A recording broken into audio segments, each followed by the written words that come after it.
đến với khán giả và ban giám khảo. Và ngay sau đây thì xin mời tất cả quý vị chúng ta sẽ cùng thưởng thức phần dự thi của đội Nam Á Banh Bình Phước. Tiến lên Việt Nam ơi!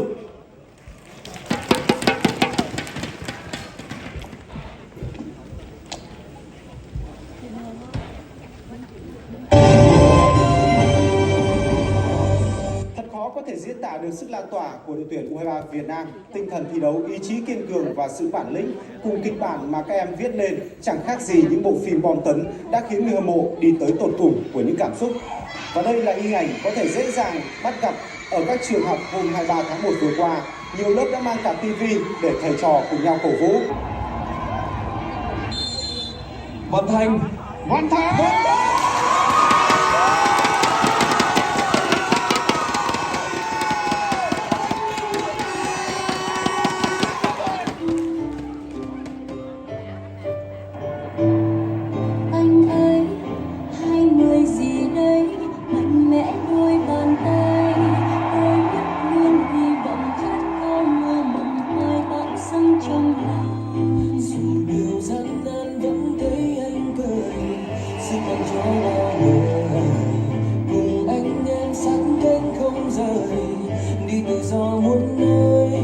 Tôi thấy như đang bừng sáng chiều trái tim Việt Nam, vẫn lắng những câu lời giúp nhau xây đời nâng đỡ nhau không rời.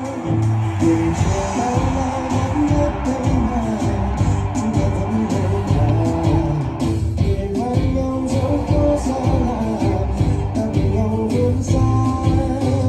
Việt Nam ta hướng về khát vọng chiến thắng.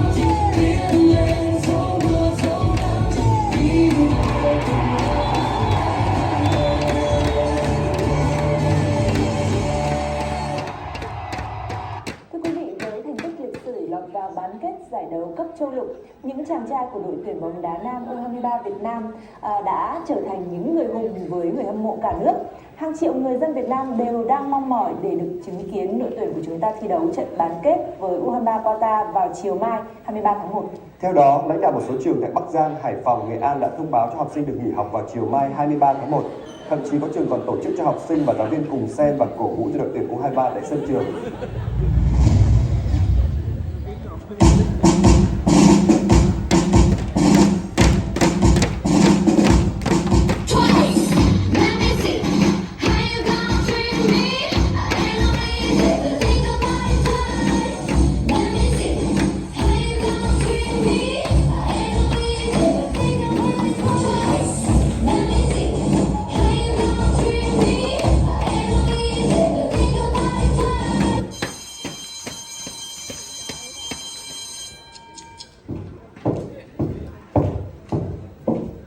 Hello.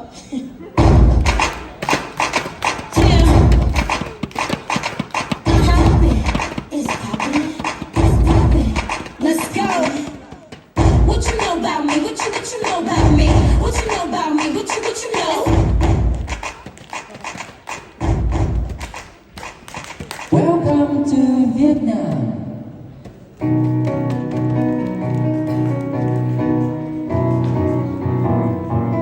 Hãy tiến lên về phía khung thành, hãy soi sáng tan mạnh lưới đêm thầy. Hãy bước đi dù thắng hay bại, bầu cờ khoe sắc thắm mang trong tim. Ánh mắt hy vọng vẫn mong chờ, sẽ ngày mai hai ngày quyết không rời. Mang bao trái tim niềm tin một người dân tàu, nước mắt vì quang tự hào luôn dõi theo sau.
Thông tin vừa rồi đã kết thúc bản tin C36 ngày hôm nay của chúng tôi. Xin kính chào tạm biệt và hẹn gặp lại.